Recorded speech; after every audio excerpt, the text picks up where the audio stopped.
Hello and welcome everyone to Tadaima Virtual Pilgrimage.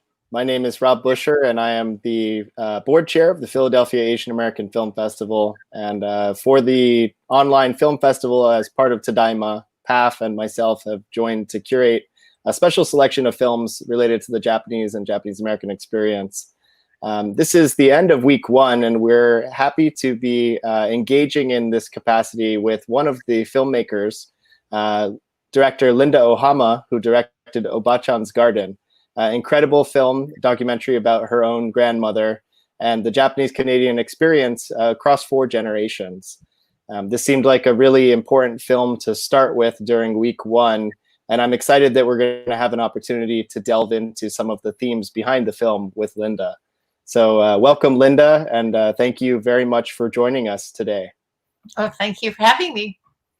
So the format of the Q&A is I've prepared some questions, and for those of you who are joining us in the YouTube live stream, I believe there's a live chat function on your end. So as we're having our conversation, feel free to drop some questions into the live chat box and we'll get to them towards the end of our conversation. So just to kind of start us off here, Linda, not all of our audience members are well-versed in Japanese-Canadian history. And I was hoping that you might be able to provide a little more context about the major differences between the Japanese-American and Japanese-Canadian incarceration experiences and really anything else that you'd like to share with us. Well, the similarity is that it was all sort of a racist, move, action against people of Japanese origin, the Issei and Nisei particularly.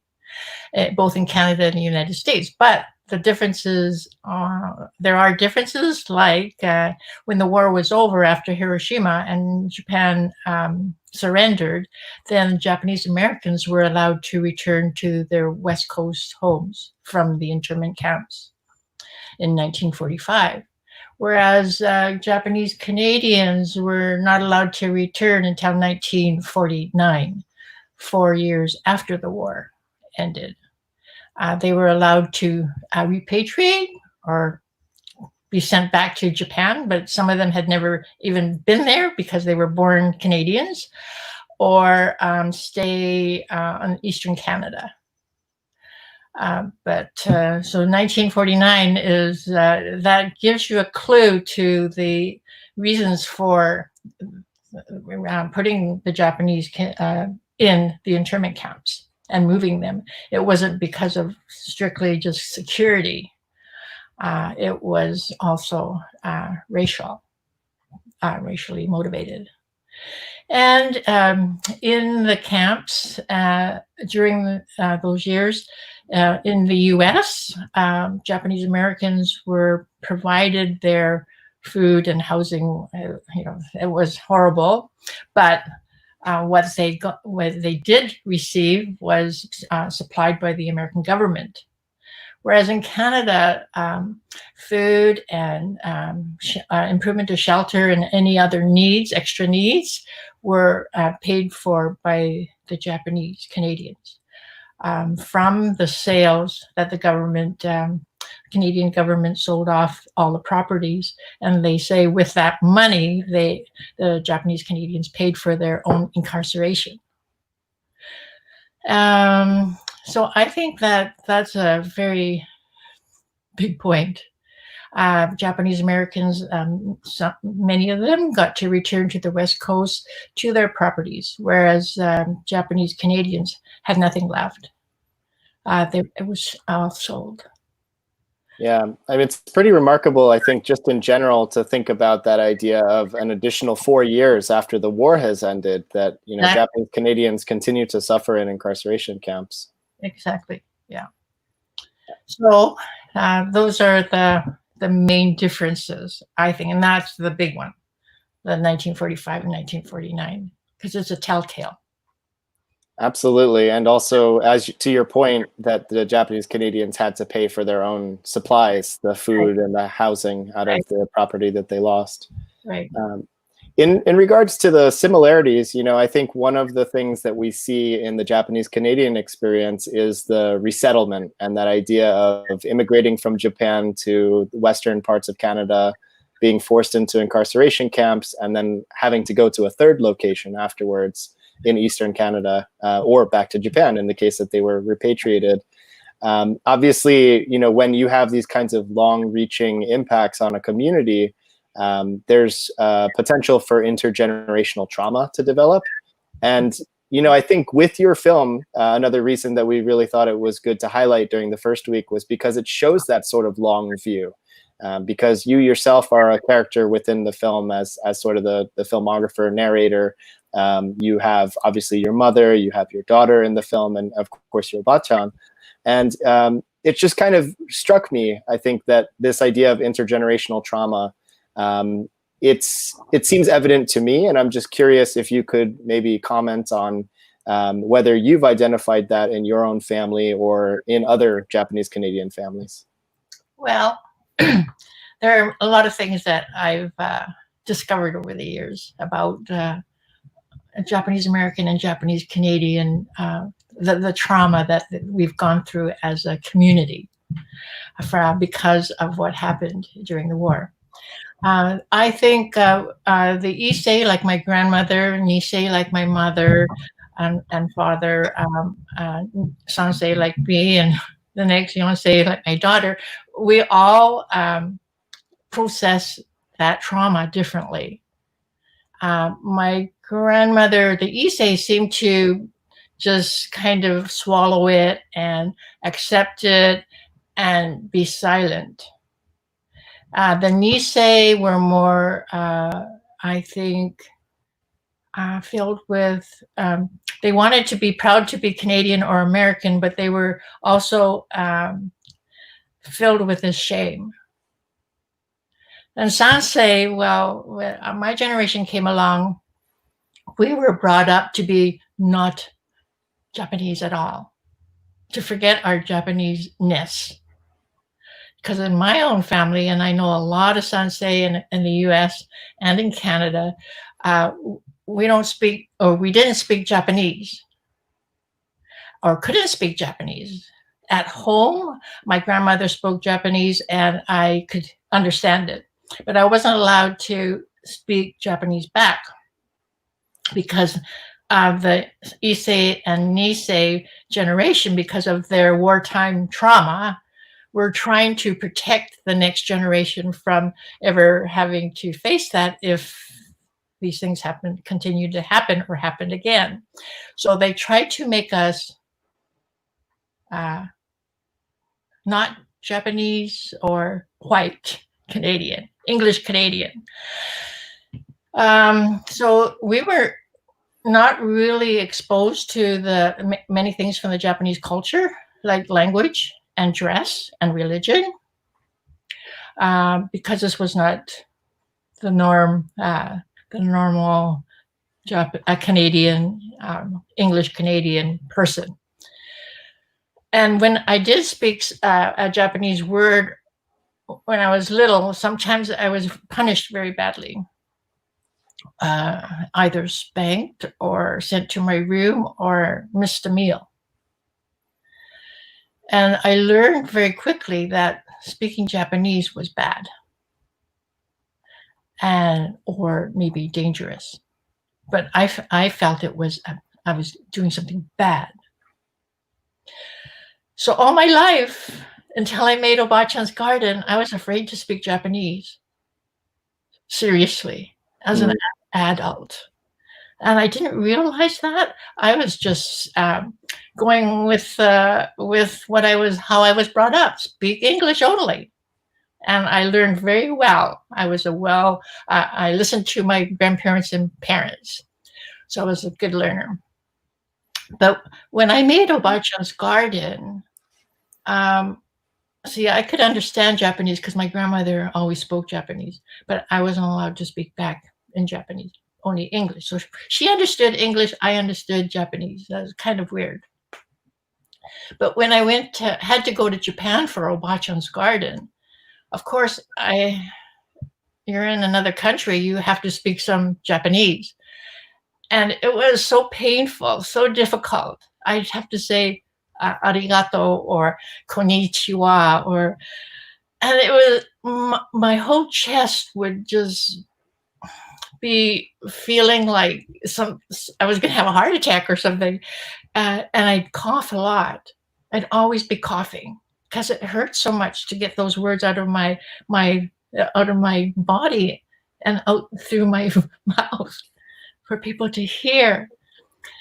So when I came back to Canada, I thought, this is ridiculous. I have to do something about it. So I went to night school a couple of times a week at the university here, Japanese language night school. And it was every class the same thing. I'd choke and I'd cough and I'd have this pain until about 2 months into the class. It was my turn to read in Japanese and I could read. And I didn't cough, but I cried. I just cried because the teacher asked me, like, is there something wrong? And I said, oh, no, actually, there's something right. I'm free. I'm free to be me. All the parts of me. Because I don't belong either there or here. I belong somewhere. The Sansei belongs somewhere, and a lot of Yonsei and Gosei too are somewhere up in between. We're not really, we can't be defined as, the Canadians don't see me as 100% Canadian when they look at me. And in Japan, I'm a foreigner. So, I mean, but that's okay. But yeah. It's that challenge, I think, in general for most people of diaspora, and especially, I think, Asian Americans and Asian Canadians, this idea of not being wholly of the place that you inhabit, but then, returning to the ancestral homeland. And of course, we're not of there either entirely. Right. But it's just hearing you talk a little bit about your language acquisition. It's kind of amazing, this sort of physical pain that you describe. Right. And it's also really striking that this film was kind of like giving yourself permission to open that up and to reclaim that aspect of your identity. Yeah. So it's really touching to kind of hear you describe that, especially because I think Sansei in general, as a generation, so many people, at least in the United States, is kind of like 50-50, where some people got to that point where they could allow themselves to re-embrace that, and of course others did not. But at least one thing that I think is a common thread is like giving yourself the permission to reclaim that identity. Right. I've noticed within the story of redress here in the United States that so many of the Sansei advocates were really the ones who kind of gave their parents, the Nisei, the permission to open up and to heal from the trauma of incarceration. I'm wondering if you might be able to talk a little bit about that role of Japanese Canadian Sansei in kind of helping their parents' generation open up, either related to the Japanese Canadian redress agreement or in general. Well, I think it took the Sansei. There would have been no, redress may have come, but maybe much later in maybe even the next generation.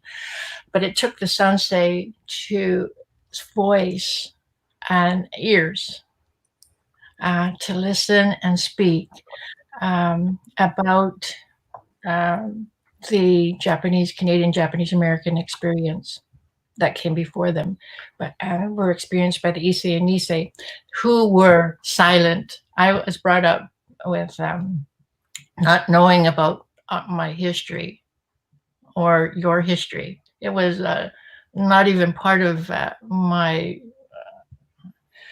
any information in school or at home. They just it was like it never happened. Because that's another way of protecting the sansei, to not grow up as a child with that anger or feeling that the injustice, maybe.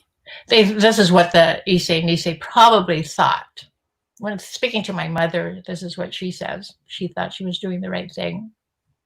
But once we read more and traveled more or met more people, we find out our history. So the sansei was, I think, generation was were the ones that were angry and reacted and went back to the Nisei and Issei. In my own situation, it wasn't until I was in universities and I was initially studying law. So I studied a lot of political science and history. And I knew nothing about our history in university.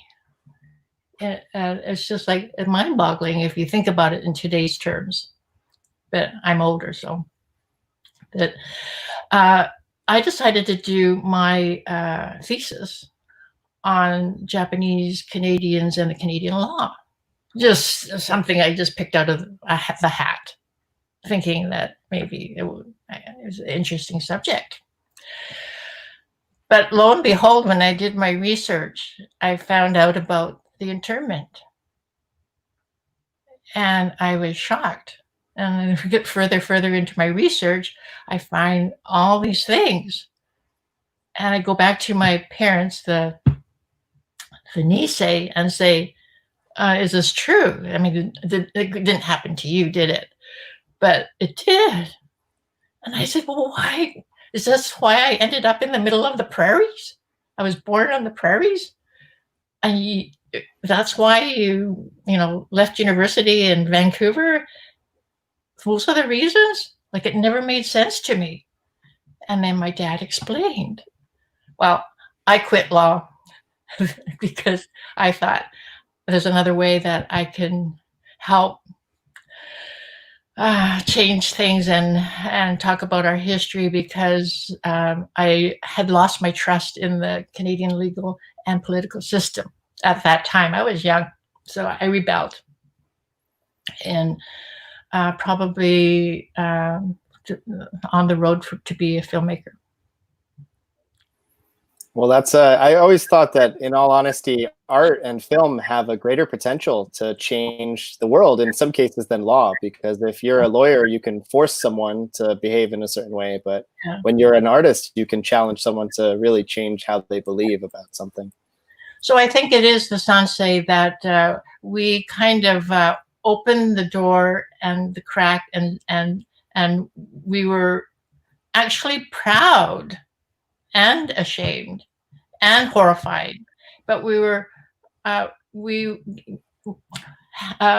the hand of our Nisei and Issei to say it's okay. Like, we want to know, and we should know, and people should know. This is something that we should learn in school. This is something that it doesn't just affect Japanese Canadians or the Issei and Issei's past, but affects us today and my children and my grandchildren and people of other nationalities. Because we are made up of, our countries are made up of so many different diverse cultures. And as you see in the States, we're still trying to learn about how to treat each other as a person rather than this identity thing. Absolutely. Somewhat related to that, we actually had a question from the live chat here from Mia Russell, who asks, in the film, your grandmother meeting her daughter is a culminating cathartic moment. How did she talk about it after the fact, and did it cause her to open up more? After she met my grandmother? Well, um, when she first told about her secret about having 2 children, which turned out to be 3 children, but she never talked about the son because that was too traumatic. So the son that died. Everybody thought she had Alzheimer's or had lost her mind, and those photographs were somebody else's photographs. But thankfully, my grandmother and I grew up with my grandmother, and it was my job to help her. And so halfway through the film, she comes up with that surprise, because before that, it's only about the history here in Canada. And so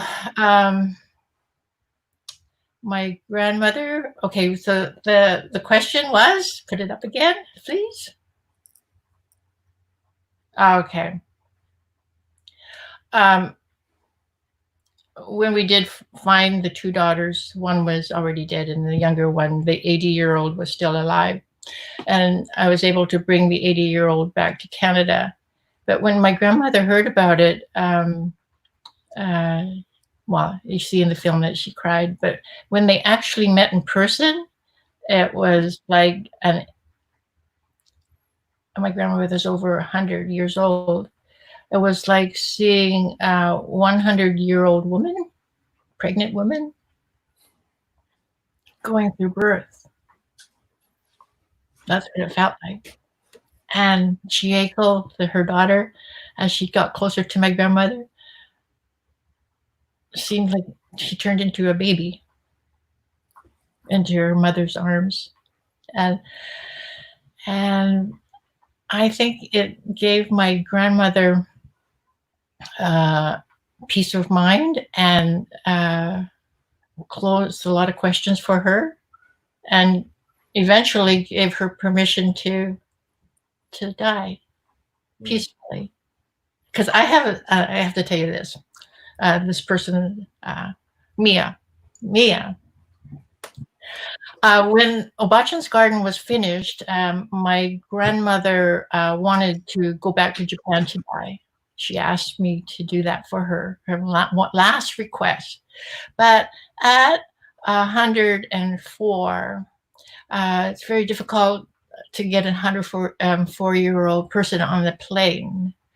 Not only the airline rules, but I got through that, but the family. I'm a granddaughter. I'm not a child. Like, I'm not her daughter or son. So I don't have very much power. Everybody thought that she wouldn't make it across the ocean on that long, big flight.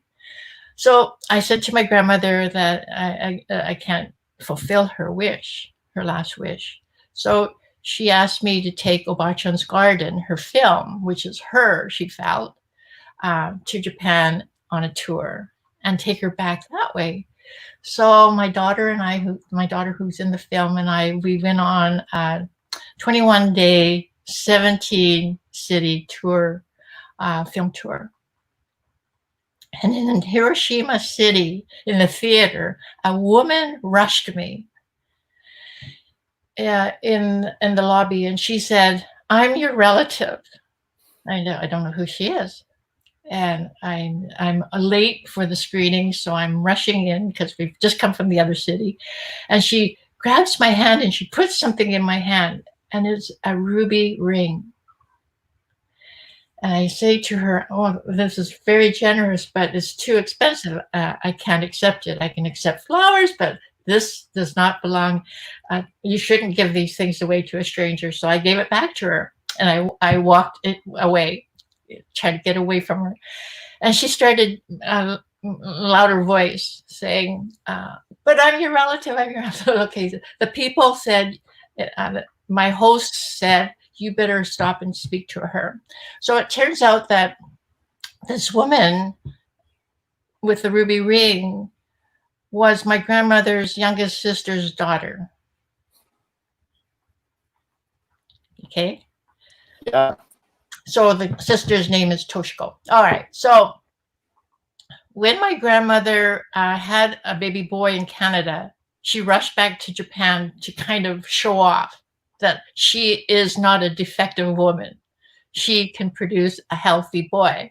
So when she went back, she also bought gifts for her family, a little bit maybe more expensive than she should because they were very poor.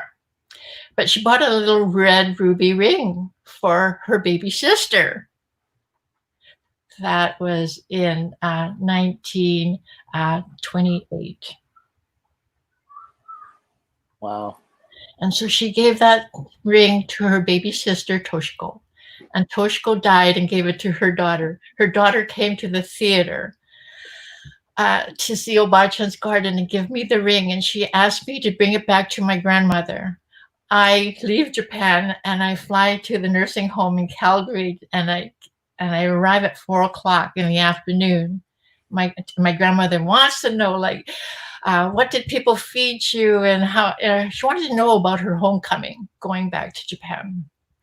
So I told her and showed her pictures, and then we were alone because everybody else left, and I stayed overnight beside her, and I showed her the ruby ring.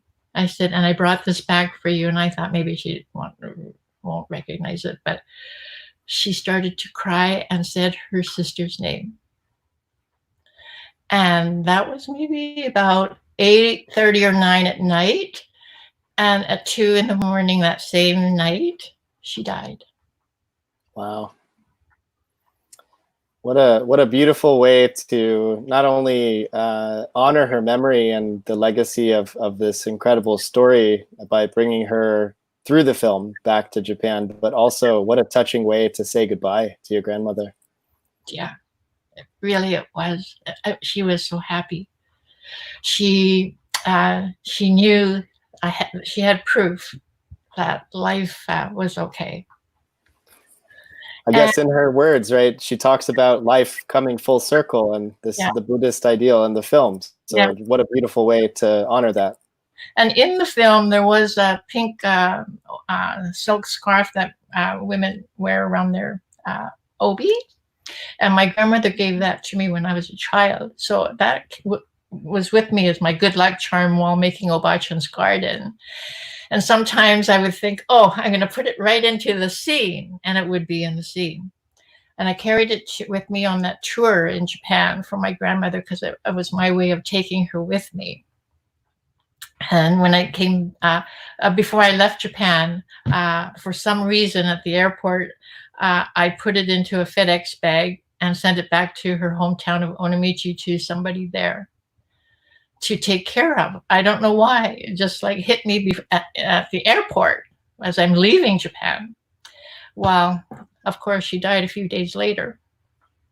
And I contacted the people in the hometown of her hometown of Onomichi, and they ran through the main Shotengai, like Market Street, and said, Asayo Murakami has died in Canada. Please say a prayer with this beautiful pink scarf.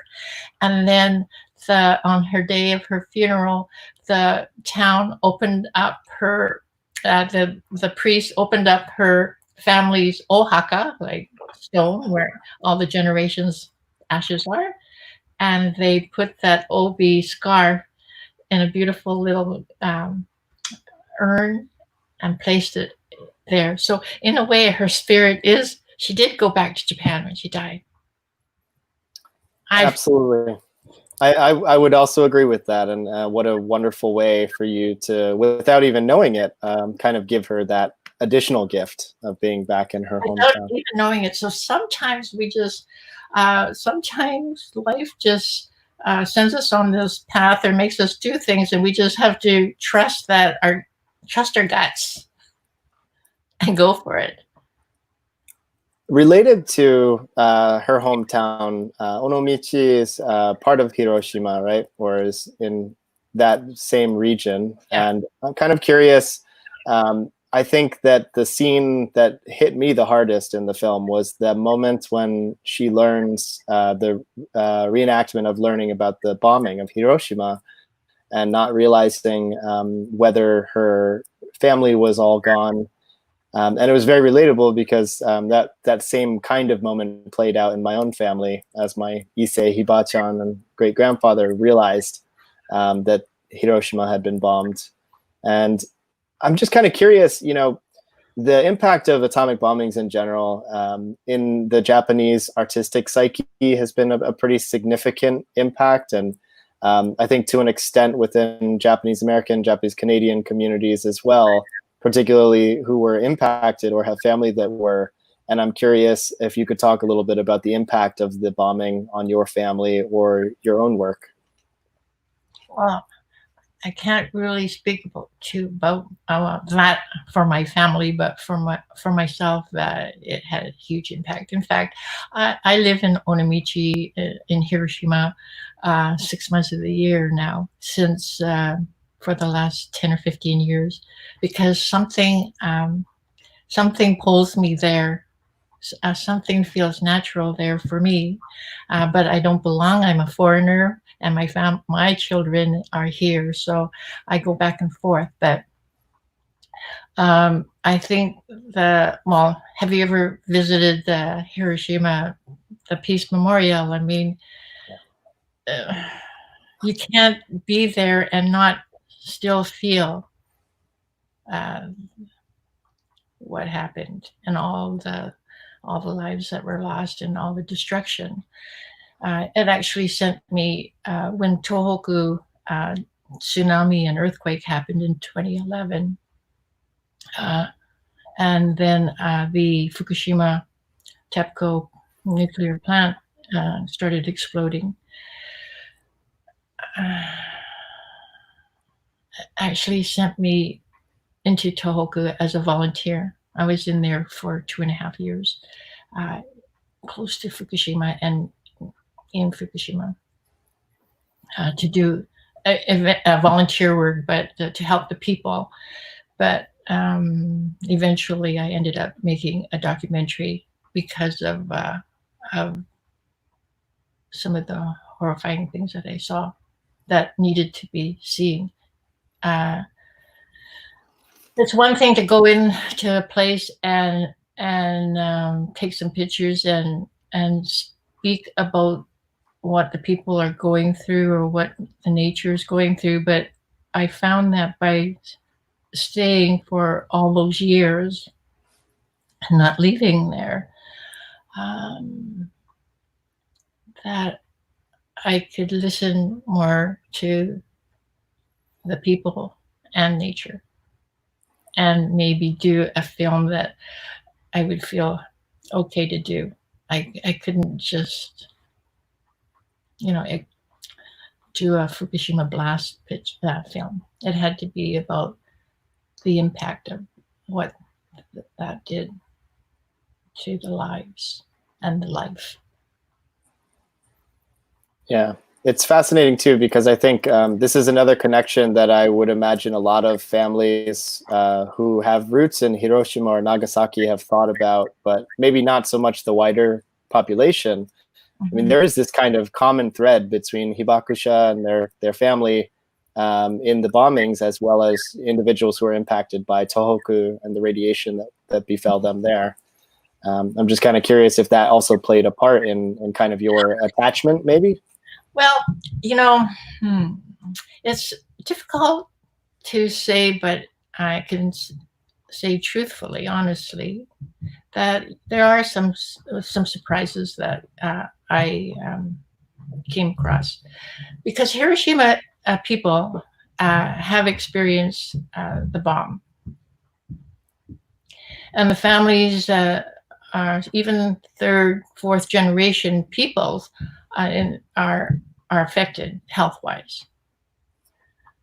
Sometimes the second generation or third generation gets by, and then all of a sudden, fourth generation, something happens. So this whole thing has this silent fear in the people.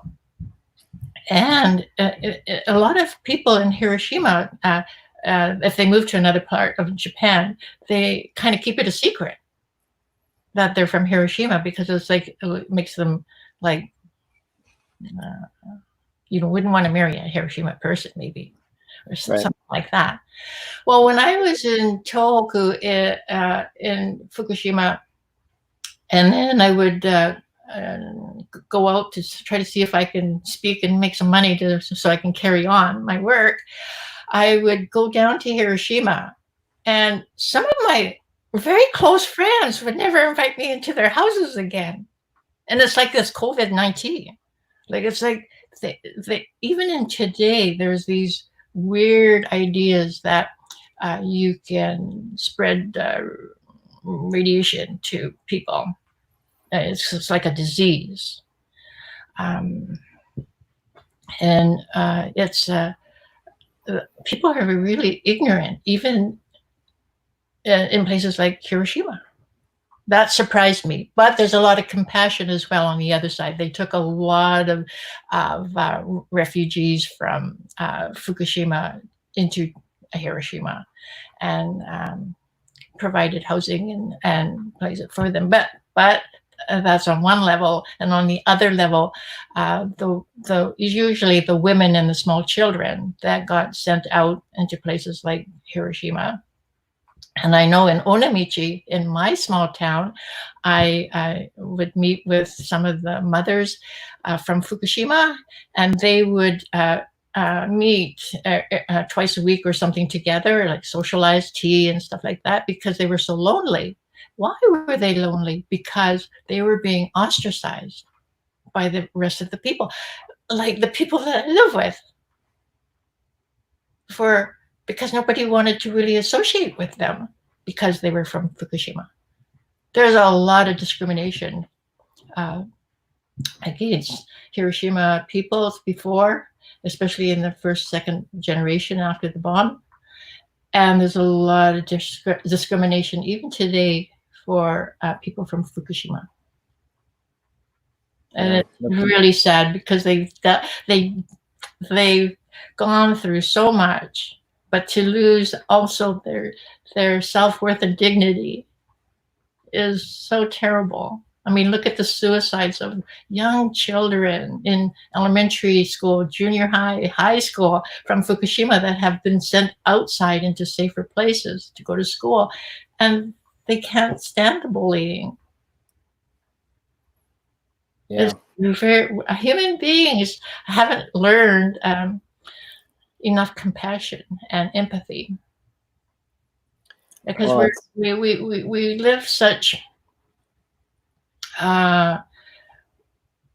convenient, I would say, kind of easy lives, and maybe we've never starved or been hurt really badly, like by something like war or radiation or something out of your control. So it makes us maybe complacent and take life for granted, but we shouldn't take life for granted. Nobody's life should be taken for granted. We are responsible for all of us. I'm responsible for, I mean, my community, your community. That we have to learn to treat each other better. Like, as a director, I can tell you that sometimes when I'm starting a film, especially my first film, I tell people that we're all equal. Like on film sets, the director is supposed to be someone that you listen to, you don't talk to, and you're scared of, or something like that, right? But I'm against all that. And it takes a long time for, say, even a film crew to accept that they can speak up, they can question something, they can have an idea. I mean, their idea could be better than my idea. Better to have 25, 30 ideas, and one of them might be brilliant, and 25, 30 hearts in a project, in a film, than just one ego. I mean, that's so silly. And see, people have difficulty, I guess, feeling equal or be treated equally. I mean, 100%. nudges with a smile. Well, it's kind of remarkable because I think, you know, and I'm curious, maybe you could remark on this a little bit as well. The filmmaking process, I think, is something that lends itself to collaboration. But when there's hierarchy within a film crew, that's when it really starts to become that situation. And from the time that I've worked in Japanese film, the idea of like kantoku-sama, like the director, right, is at the very highest of the hierarchy. It's a lot different than, say, a director in an American production or a Canadian production, I would imagine. I'm curious if you might be able to comment on that, if you've worked with Japanese crews in some of the documentary work you've done.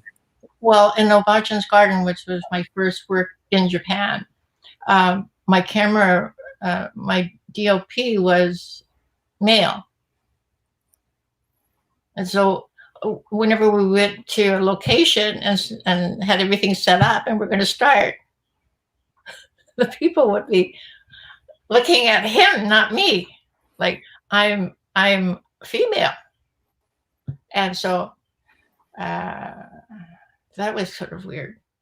And so I had to explain that that I like they have to respond to me because I'm the person who's giving them the questions and all this and that. But I found that weird, and also the respect that people show. But now it's different. It's improving. But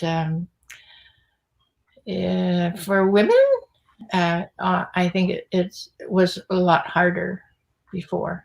It's hard sometimes now, but a lot better. Things have improved in that area. Not enough women filmmakers, though, directors. Yeah, that's certainly true also here in Hollywood, right? So I think it's a common theme. And in the universities, sometimes I give lectures, guest lectures to film classes, but all their professors are male. Everybody that they learn from is male. Like, where are the women?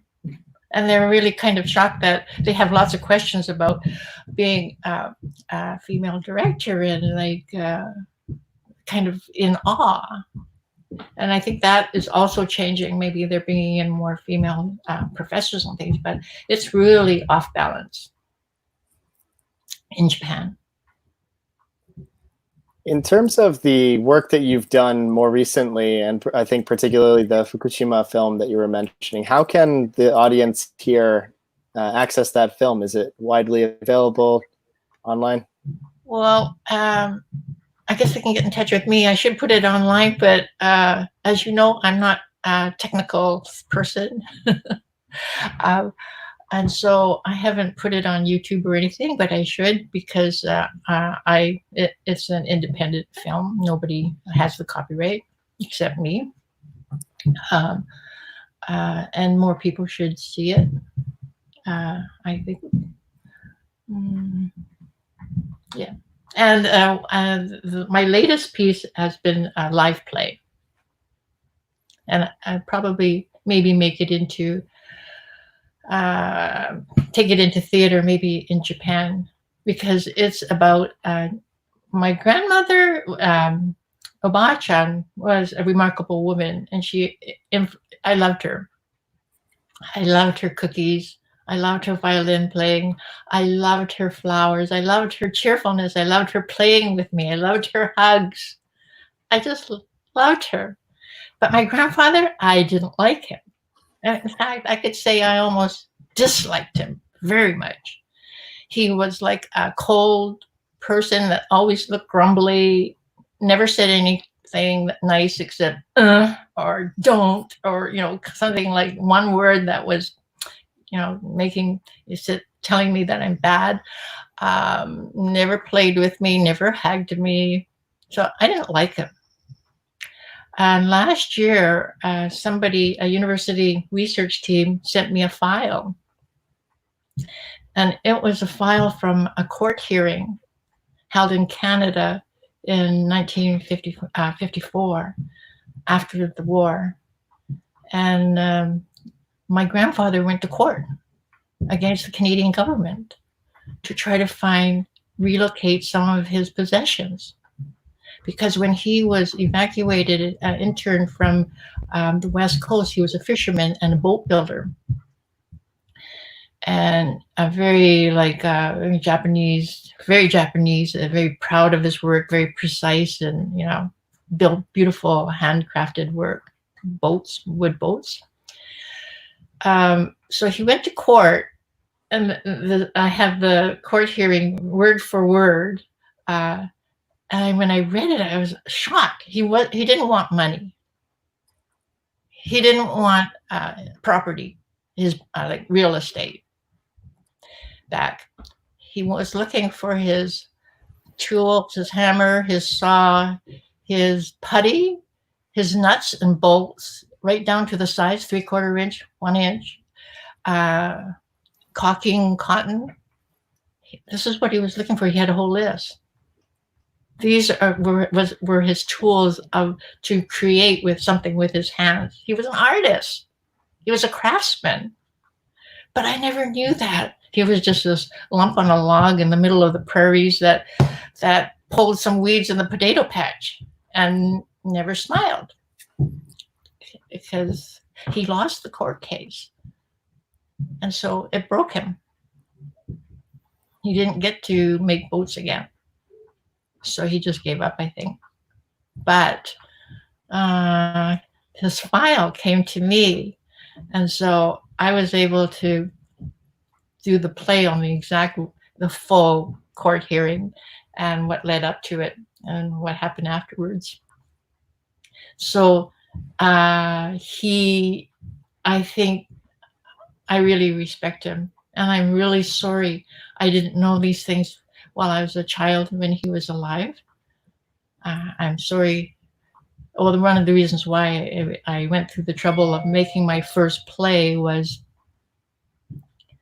because I had to do something difficult that was a challenge for me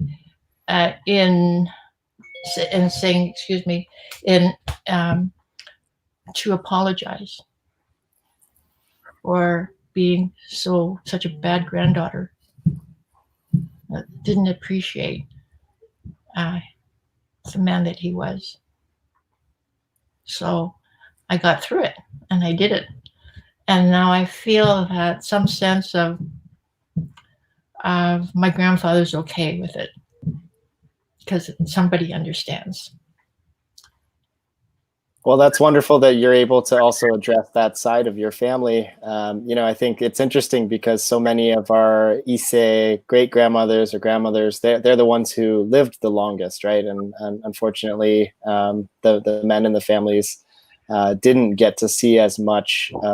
And certainly in our case, at least, my great-grandfather died before the redress happened. You have to wonder about all the Issei of all genders, but especially so many of the Issei men had died before that happened. Yeah. But at least you've been able to recover that family history, and it's just wonderful how you've been able to do that. You can too. Everybody can. I think it's really important, not only for the history, for our personal history, but for our history, the one that we share, you and I and everyone, and also for ourselves, to bring some sense to who we are and what we can be and what we can contribute. I think we're very unique because of our Issei and Nisei, our history. So we have this unique trauma, I guess, that we carry that we can do something positive with. And one of the things that we can do is to tell the stories and give a voice to the Issei and Nisei that are left, if there are any Issei left, because it completes something for them too. But it's important to for our history, to keep our history. And only, the only excuse is that There is no excuse. Everybody should try. It's worth it. I couldn't agree more. And, you know, I think it's just hearing you talk about all of your work is a great inspiration to the storytellers out there, regardless of the medium. And, you know, it's just great to be able to highlight your work through this conversation. And certainly, I can't think of a better film to start off this series of conversations with for those reasons. We're coming up close to our time, and I'm just curious if you wanted to share any kind of last thoughts. I just think that well, anybody who thinks that they can't be a storyteller in their family, or contact me. I'll help you, because I think it's important. And our communities down in the States and up here in Canada are starting to gather more seriously all these stories. Because, see, if these archives weren't gathered, number one, I wouldn't probably find the court hearing would probably never find me. All these missing pieces that someday, not for you, not for me, but maybe for your grandchildren or some other researcher or other descendant of Japanese ancestry wants to know something, answer a question, it might be the missing link. Yeah, and I again can't agree more. I mean, it's so important for us to be able to tell these stories. So thank you for doing the work that you do and for continuing to encourage other people to do the same. Really appreciate you joining us here for this conversation today. And you know, I think that we can kind of end here on this note, because I can't think of a better way to really finish off this Q&A. If there are any other questions or come in afterwards, please forward them to me, and I will be glad to answer them. Absolutely. Thank you again for joining us this afternoon, Linda.